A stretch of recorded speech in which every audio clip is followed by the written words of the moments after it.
शांति। गरुड़ पुराण, प्रेत योनि और कर्म कांड की अवधारणा।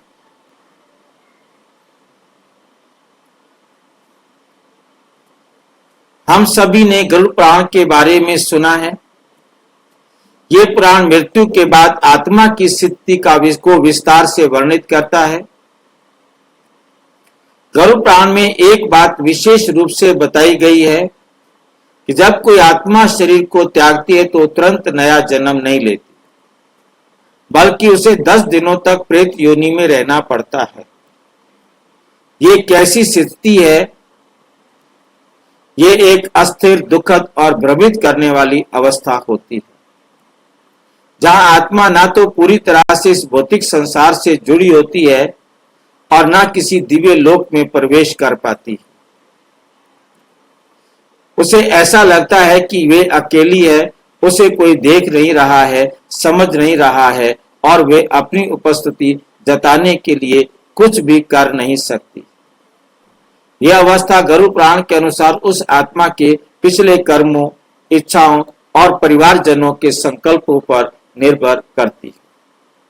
गरुड़ पुराण अपने आप में भी दो विरोधी बातें वर्णन करती है।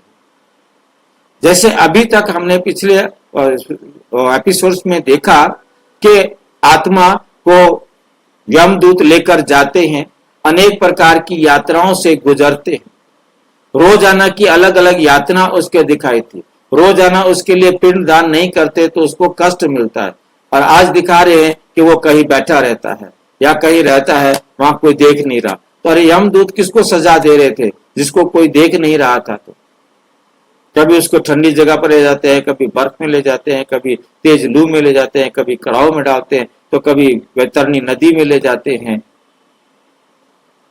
अभी तक तो 10 दिन तक के लिए उन्होंने अलग अलग दिन के लिए सजाएं बताई थी, अलग अलग दिन में कैसे कैसे वो जाता है। और यदि ना 10 दिन ब्राह्मण को भोजन नहीं खिलाते तो यमदूत उसके मांस को नोच कर खाते हैं।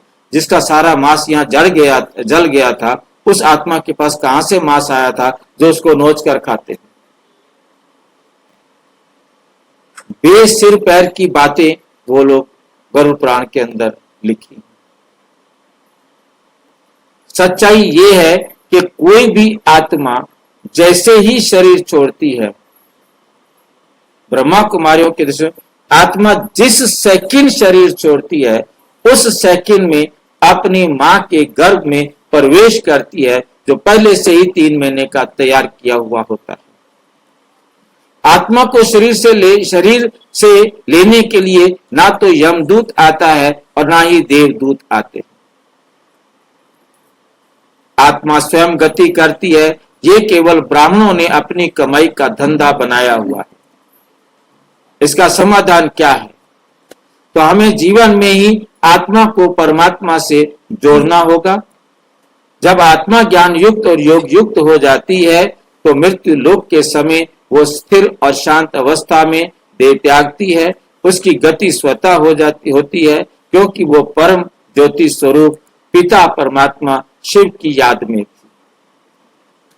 सारांश में गरुड़ पुराण हमें चेतावनी देता है कि अगर हम जीवन में शुद्ध नहीं हुए तो मृत्यु के बाद आत्मा को संघर्ष करना पड़ सकता है।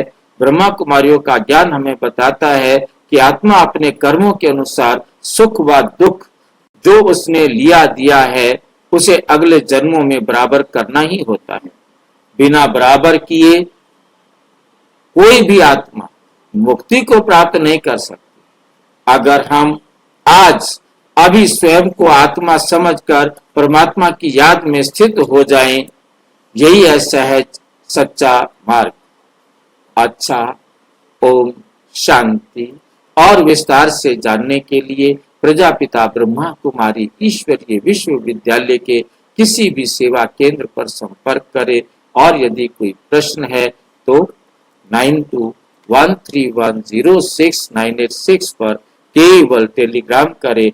9650692270 पर केवल व्हाट्सएप करें, फोन नहीं।